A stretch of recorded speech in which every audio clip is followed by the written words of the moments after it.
வணக்கம் நண்பர்களே, அனைவருக்குமே பார்த்தீங்கன்னா வணக்கம். தமிழகம் முழுவதும் ஒட்டப்பட்டுள்ள போஸ்டர் மிக முக்கியமான ஒரு தகவல் ஒன்றை பார்க்க போகிறோம் நண்பர்களே.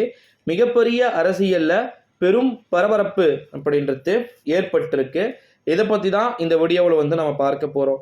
என்ன ப்ரோ சொல்கிறீங்க அப்படின்னு கேட்டிங்கன்னா, தமிழ்நாடு ஃபுல்லாக அங்கங்கே என்ன பண்ணி வச்சுருக்காங்கன்னா, ஜிபே உடைய அந்த ஸ்க்ரீன்ஷாட் அப்படின்னு சொல்கிற மாதிரி QR கோடை ஃபிக்ஸ் பண்ணி வச்சிருக்கிறாங்க.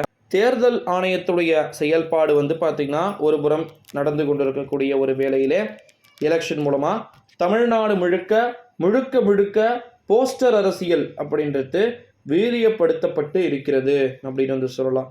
அதாவது நம்முடைய தமிழகத்தை பொறுத்த வரைக்கும் ஜிபே அப்படின்னு சொல்லிட்டு ஜி அப்படின்னு போட்டுட்டு பேவை போட்டு நம்முடைய மாண்புமிகு பிரதமர் அவர்கள் இருக்கிறாரு, ஓகேங்களா, அதை ஸ்கேன் பண்ணீங்க அப்படின்னு வச்சுக்கோங்க.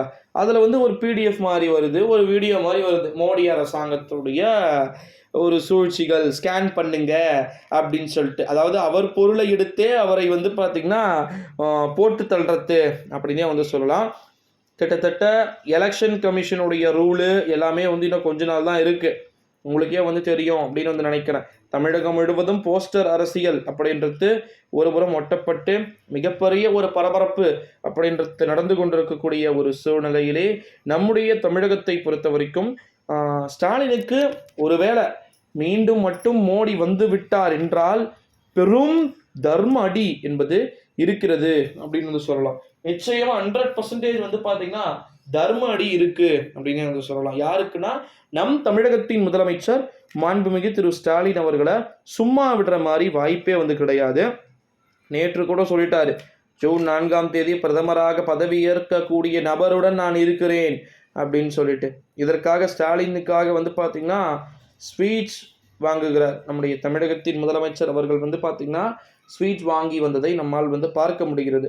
இந்த ஒரு சூழ்நிலையில தான் உண்மையில் 2024ஆம் ஆண்டு நாடாளுமன்றத்துடைய தேர்தல் அப்படின்றது தமிழகம் முழுவதும் பார்த்திங்கன்னா ஒட்டப்பட்டு இருக்கக்கூடிய இந்த போஸ்டர் அரசியல் அப்படின்றது நிச்சயமாக ஏகப்பட்ட மாற்றங்களை ஏற்படுத்தும் அப்படின்னே சொல்லலாம். அரசியல் சார்ந்து நிறைய இருக்குது இந்த அரசியலில், அதாவது இந்த போஸ்டர் அரசியலில் பார்த்திங்கன்னா நிறைய இருக்குது அப்படின்னே சொல்லலாம் நண்பர்களே. ஸோ போஸ்டர் அரசியல் எப்பேற்பட்ட தாக்கத்தை ஏற்படுத்த போகிறது, எந்த மாதிரியான நிலையை திமுகவிற்கும் அதிமுகவிற்கும் உருவாக்க போகுது அப்படின்றத நம்ம கம்பல்சரி பார்க்க வேண்டும், ஓகேங்களா நண்பர்களே. ஸோ அப்போ தமிழகம் முழுவதும் ஒட்டப்பட்டிருக்கக்கூடிய போஸ்டர்கள் நிச்சயமாக அந்த போஸ்டர் அரசியல்கள் நிச்சயமாக பார்த்தீங்கன்னா திமுகவிற்கும் அனைத்து இந்திய அண்ணா திராவிட முன்னேற்ற கழகத்திற்கும் எப்பேற்பட்ட சாதக கூறுகளையும் பாதக கூறுகளையும் ஏற்படுத்த வாய்ப்புகள் இருக்கு அப்படின்றத காலமே முழுமையாக தீர்மானிக்கக்கூடிய ஒரு செயலாக இருக்கும் அப்படின்னே சொல்லலாம் நண்பர்களே. குறிப்பாக தமிழகம் முழுவதும் ஒட்டப்பட்டிருக்கக்கூடிய இந்த போஸ்டருடைய அரசியல்களுடைய அந்த பிம்பம் எப்பேற்பட்டதாக இருக்க போகிறது, என்ன மாதிரியான தகவல்களை கொடுக்க போகிறது அப்படின்றத ஓரளவு இந்த போஸ்டரை நீங்கள் ஸ்கேன் பண்ணிங்கன்னா தெரிகிற மாதிரி பார்த்தீங்கன்னா ஃபிக்ஸ் பண்ணி வச்சிருக்கிறாங்க, ஓகேங்களா. ஸோ வெயிட் பண்ணி பார்க்கலாம் நண்பர்களே. நன்றி, வணக்கம். அடுத்த வீடியோவில் சந்திக்கலாம்.